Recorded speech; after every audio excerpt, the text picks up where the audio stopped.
मित्रों, चर्चा आज रॉबर्ट वाड्रा की करने वाले हैं।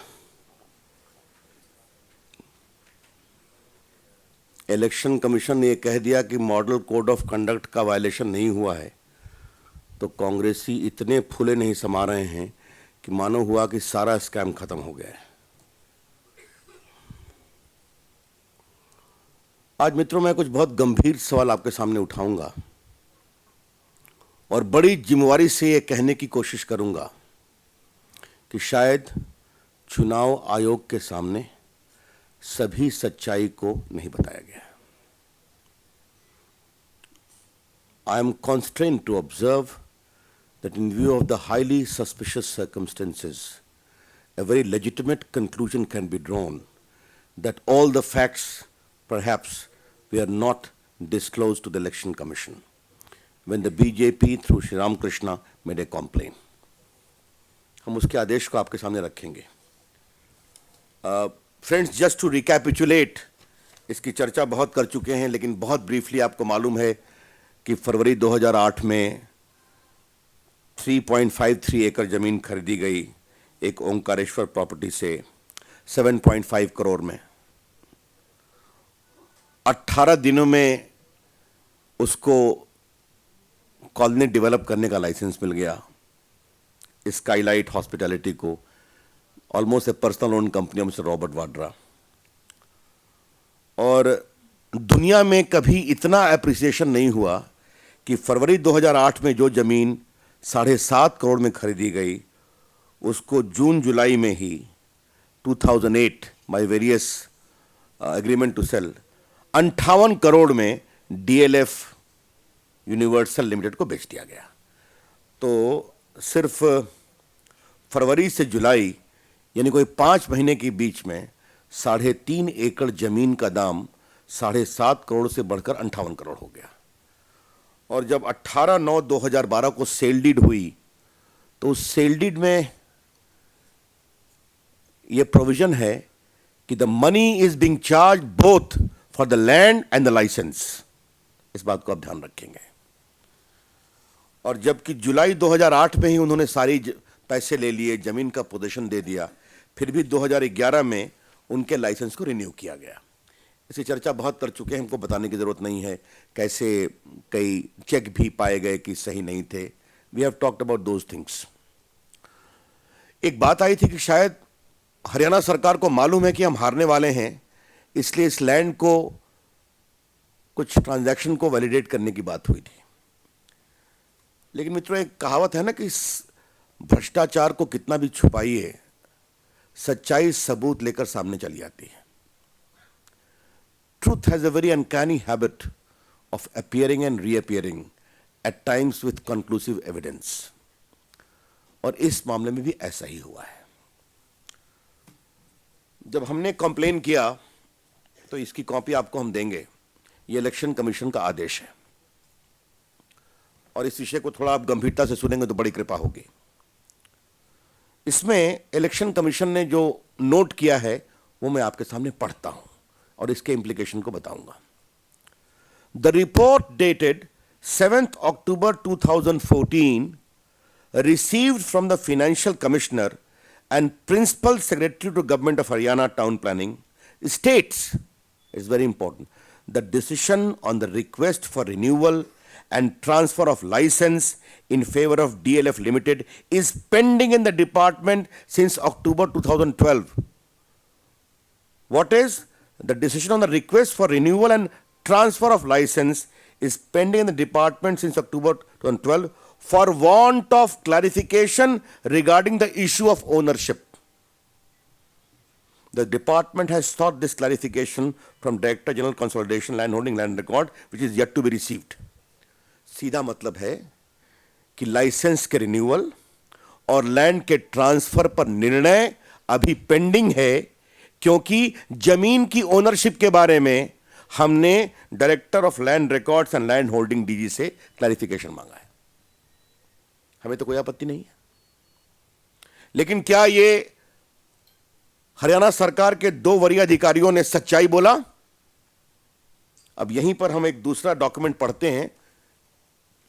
यह है 16 जुलाई 2014 का आदेश। डिप्टी कमिश्नर गुड़गांव,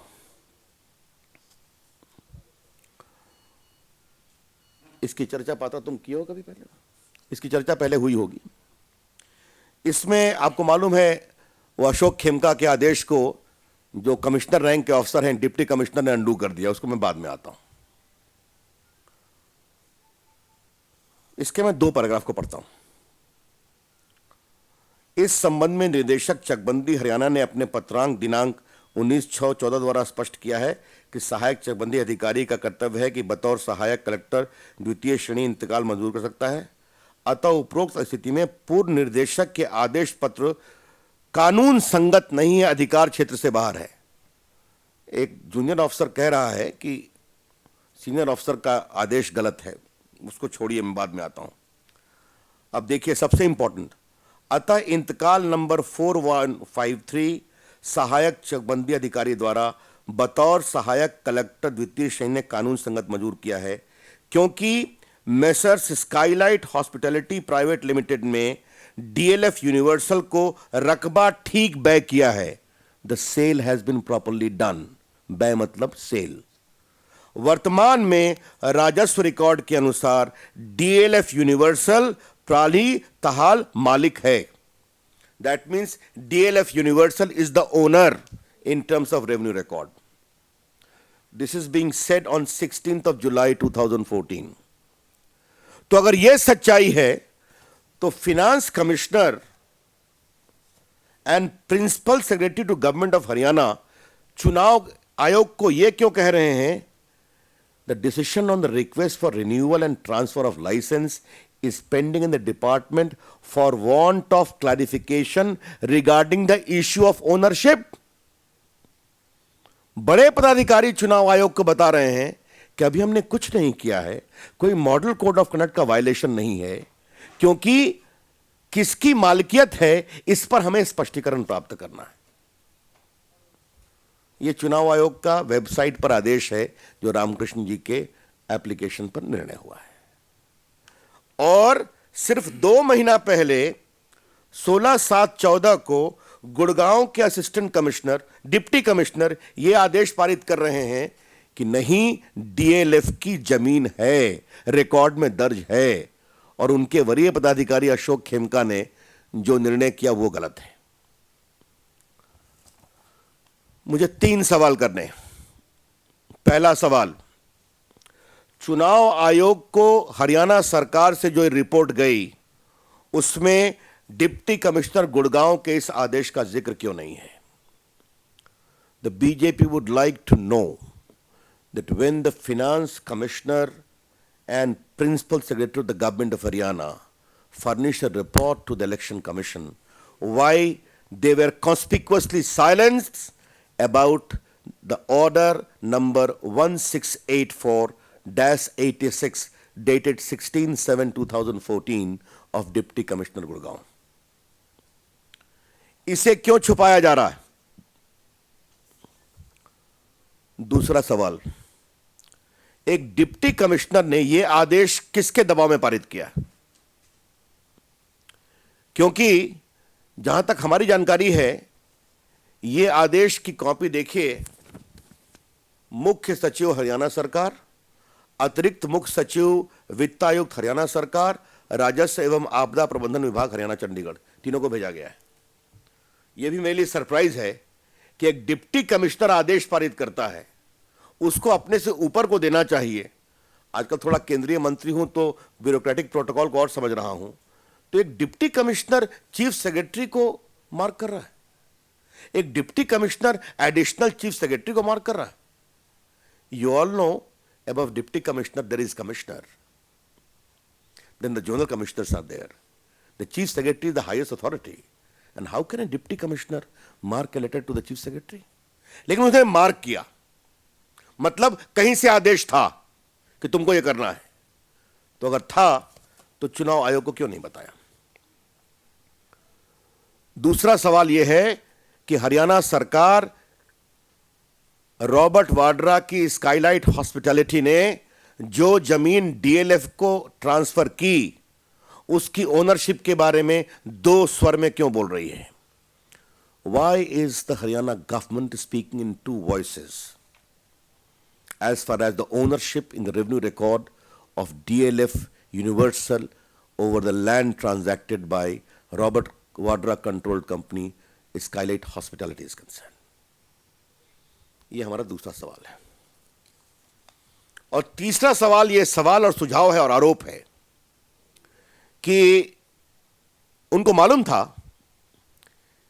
कि अब हमारी सरकार नहीं आने वाली है, इसलिए जाते जाते सारे नियम कानून को तोड़कर एक high commissioner come director general of consolidation के आदेश को एक डिप्टी कमिश्नर से तोड़ा जा रहा है। इसकी चर्चा शायद समित पात्रा कर चुके हैं, इसलिए मैं ज़्यादा नहीं बोलूँगा। एक ही बात बोलूँगा कि आपको मालूम है हायरार्की होती है। अगर सेक्शन 42 में अशोक खेमका का आदेश फाइनल था तो आप हाईकोर्ट जाते हैं, आप हाईकोर्ट क्यों नहीं गए? और इस बात की आप चिंता, इस बात को समझिए कि neither mister Robert Vadra company complaint against it nor the DLF complaint against it. A suo moto step is being taken and a deputy commissioner is annulling the order of a much superior officer, director general of the consolidation. High court वो इसलिए नहीं गए कि एक भूपेंद्र सिंह था ना, एक भूपेंद्र के मामले में जहां असिस्टेंट कंसोलिडेशन ऑफिसर को पावर नहीं था, हाईकोर्ट ने काफी तल्ख टिप्पणी की थी और सीबीआई इंक्वायरी की बात की थी। तो अगर ऊपर जाते तो और बात उठती। यह चर्चा मैं पहले कर चुका हूं मित्रों कि लैंड ट्रांसफर होता है, लाइसेंस नहीं ट्रांसफर होता।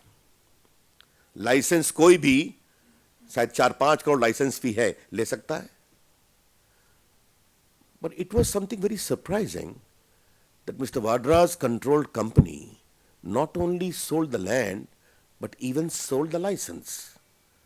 And my apprehension is that how would you justify 7.58 crore as 58 crore after 3 months? So this sweat equity was given a legal shape कि लाइसेंस भी हमने खरीदा है। अदरवाइज आपको मालूम है कंपनी की अकाउंटिंग होती है, कंपनी को, इन कंपनी के इंडिपेंडेंट डायरेक्टर्स होते हैं, शेयर होल्डर्स को एक्सप्लेन करना पड़ता है। How do explain 58 crore? मित्रों, हमारा स्पष्ट आरोप है कि भूपेंद्र हुड्डा की सरकार हारने वाली है, तो हारने के पहले दबाव में इस पूरे भ्रष्टाचार को रफा दफा करने की कोशिश हुई है। और वो कोशिश इस प्रकार से हुई कि सच्चाई अपने आप में सामने आ गई, क्योंकि ये 16/7/14 का आदेश इतना ब्लेटेंट था कि शायद चुनाव आयोग के सामने इसको रखने में घबराहट हो गई। मित्रों, मुझे एक अंतिम बात कहनी है, फिर जो आपके सवाल होंगे उसका मैं उत्तर दूंगा। आप मुझसे पूछेंगे राजस्थान में क्या हो रहा है, वहां भी बहुत गड़बड़ी हुई थी। तो मैं बता दूं कि पूरी डिटेल इंक्वायरी हुई और होने के बाद तहसीलदार लैंड रिकॉर्ड बीकानेर ने रिपोर्ट सबमिट की है। 26 अगस्त 2014 को 3 एफआईआर हो चुका है against all the purchaser and the vendors, वो इंक्वायरी चल रही है। और 4 जो रेवेन्यू के ऑफिसर्स थे उनको सस्पेंड किया गया है, जो इस पूरे बीकानेर में सब लैंड रिकॉर्ड्स जो हुआ था उसके करने के लिए। ये FIR on 26th of August 2014 after elaborate inquiry, और 2nd September 2014 को in the light of collector's recommendation 4 लोगों को सस्पेंड किया जा चुका है और कुछ लोग रिटायर किए जा चुके हैं, तो उसके उनके खिलाफ विभागीय कार्रवाई बाकी चल रही है। अब FIR तो मैंने अभी आपको फैक्ट दिया, वो तो डिटेल्स की बात है। जब उसमें पूरा लिखा हुआ है, जिन लोगों ने किसानों का जमीन गड़बड़ की, कम दाम बताया, सब विस्तार से रिपोर्ट में लिखा हुआ है। मित्रों, मुझे एक अंतिम बात जो कहनी है वो ये कहनी है कि कांग्रेस पार्टी हरियाणा में सिर्फ 1 सीट जीती 10 में, एक ही जीती ना, या 2 जीती, एक दीपेंद्र हुड्डा, बीजेपी 7 जीती। कांग्रेस का राजस्थान में सफाया हो गया। अभी विधानसभा आने वाले के चुनाव होने वाले हैं, वहां का रिजल्ट सामने है। फिर भी कुछ लोगों की सेवा करने की इतनी हताशा है, क्या, क्यों? Why a chief minister is mortgaging all the conscience and propriety of governance by abusing authority, by sacrificing bureaucratic hierarchy for the sake of one individual? Why that individual is so important? बस मित्रों, मुझे अपनी ओर से इतना ही कहना था।